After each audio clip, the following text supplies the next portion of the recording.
Look, I need to show you something that's been keeping me up at night. 3 weeks ago, I was helping my cousin find a flat in Suffolk. You know, just scrolling through property listings like we all do. And something completely bizarre happened. She found the perfect two-bedroom place. Great price, good location, started filling out the application. And the next morning, gone. Not, sorry, it's been rented. Just completely vanished from every single listing site. Now here's the thing. When I started asking around, I realized this wasn't just happening to her. Have you noticed properties disappearing from your searches too? Because what I discovered over the past 3 weeks explains exactly why this is happening. And honestly, it's so much worse than I thought. So I did what any reasonable person would do at 2 a.m. I started digging through public property records. And when I tell you what I found, you're probably going to think I'm exaggerating. But I've checked these numbers 5 times because I couldn't believe them myself. You've probably heard that rental yields in London have dropped about 12% this year, right? Standard market correction, nothing to worry about. That's what the headlines say. But when you actually look at the raw transaction data from the land registry, the real number is 37%. Let me say that again, 37%. That's more than triple what's being reported. But here's where it gets properly weird. Want to know which areas got hit the hardest? Tower Hamlets, down 49%. Hackney, 43%. Even Kensington and Chelsea, literally some of the most expensive property in the world, has dropped 31%. These aren't small dips we're talking about here. Now, if you've ever looked at housing market graphs, you know prices don't usually move like this. They go up gradually, they come down gradually. It's boring, it's predictable. That's how markets work. But this is different. On March 15th, rental properties in Suffolk lost 18% of their value in a single day. Not a week, not a month. Between sunrise and sunset, almost a fifth of the value just evaporated. April 23rd, Lambeth properties dropped 22% overnight while everyone was sleeping. May 7th, Westminster rentals crashed by 16% in 4 hours. 4 hours. That's the time it takes to watch a football match, and billions of pounds in property value just disappeared. So what causes an entire neighbourhood's property values to collapse faster than you can eat lunch? Because I can tell you right now, it's not normal market forces. Remember back in February when City Hall announced that rent-stabilisation initiative? At the time, it sounded pretty reasonable. Caps on rent increases, protecting tenants from exploitation, all that good stuff. I actually thought it was a positive move. But then I got my hands on something interesting. The economic modelling that the Mayor's office commissioned before they rolled this out. Their own economists predicted that between 40% and 60% of small landlords would exit the London market within 6 months. They knew this would happen. They planned for this to happen. Think about that for a second. The policy wasn't accidentally driving out landlords. That was the entire point. But if thousands of small landlords are selling up and leaving, who's buying all those properties? Because tens of thousands of rental properties don't just vanish into thin air, do they? This is where things get really interesting. There are 3 companies you've probably never heard of: London Property Holdings, Metropolitan Residential Group, and Capital City Rentals.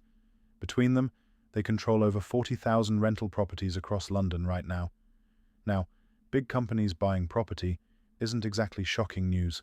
That's what institutional investors do. But it's the timing that made my jaw hit the floor. Remember March 15th? The day Suffolk properties lost 18% of their value? London Property Holdings bought 347 properties in that borough, all of them purchased within a 4-hour window, all at the crashed prices. April 23rd, when Lambeth dropped 22%, Metropolitan Residential Group bought 291 properties within hours. May 7th, Westminster's crash. Capital City Rentals scooped up 412 properties. Once is coincidence, twice is suspicious, 3 times? That's coordination. But how would these companies even know when and where to buy? Well, that's the part that made me actually angry. So I started looking into who had been advising the Mayor's office on these rent stabilisation policies. You know, the policies that made it impossible for small landlords to survive? Guess whose names show up in the meeting minutes? executives from London Property Holdings, representatives from Metropolitan Residential Group, and consultants from Capital City Rentals. They helped design the policies that destroyed their competition. Then they used their massive cash reserves to buy up properties from landlords who couldn't afford to comply with the regulations they'd just helped write. It's like if McDonald's wrote food safety regulations that only McDonald's could afford to follow, then bought up every burger joint that went bankrupt because of it. But does it actually matter who owns rental properties, as long as they're available to rent? I mean, that's a fair question, right? Well, here's the thing. I managed to get hold of internal strategy documents from all three of these companies, and their long-term plans should terrify anyone who rents in London. They're planning surge pricing for housing. Think about how your Uber fare triples on New Year's Eve. Now imagine that, but for your rent. Demand goes up in your area, your rent automatically increases. That's not a dystopian future scenario. That's in their actual planning documents. They're also developing systems to monitor tenant behavior, when you come and go, what you do, how you live, and adjust your rental terms based on that data. And they want to force you to buy utilities, internet, insurance, all from their own subsidiaries. Can't just get internet from any provider. You'll have to use theirs, at whatever price they decide. But it gets even worse than that. Want to know what they're planning next? These companies have actually drafted legislation, already written, ready to go, that would make it virtually impossible for ordinary people to own rental property in London. We're talking licensing requirements that cost more than most people earn in a year, compliance standards that require commercial-grade property management systems, tax structures specifically designed to price out small investors. Basically, if you're not a massive corporation with millions in cash, you couldn't afford to rent out a property, even if you inherited one. And who's planning to introduce this legislation? The same mayor's office that created the rent-stabilisation initiative that started this whole crisis. So if this plan is so perfectly coordinated, what could possibly go wrong for them? Because something clearly did.